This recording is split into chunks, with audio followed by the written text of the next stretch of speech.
যে একটা নির্বাচিত সরকার আসার পর এখনো বিভিন্ন জায়গায় ধর্ষণের মতো ঘটনা ঘটছে।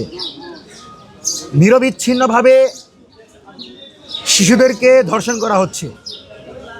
আমরা সরকারের কাছে জানতে চাই, নারীবাদের কথা, নারীদের নিরাপত্তার কথা, সুশীলদের কথা বহু শুনছেন, কিন্তু এখন পর্যন্ত সুশীলরা আপনাদেরকে এই পরামর্শ হয়তো দেয় নাই যে শিশু ধর্ষণ বন্ধ করতে হবে। শিশুকে ধর্ষণ করার পর দর্শককে 24 ঘন্টার ভিতর মৃত্যুদণ্ড নিশ্চিত করতে হবে, এই বয়ান হয়তো আপনাদেরকে শিখায় নাই। সেজন্য আমরা বলছি, দর্শকের শাস্তি হবে মৃত্যুদণ্ড, এবং ধর্ষিতা হসপিটালে যাওয়ার আগে ধর্ষককে গ্রেফতার করবেন। আর আমরা দেখি ধর্ষিতা দুনিয়া থেকে চলে যায় আর ধর্ষক প্রকাশ্যে ঘুরে।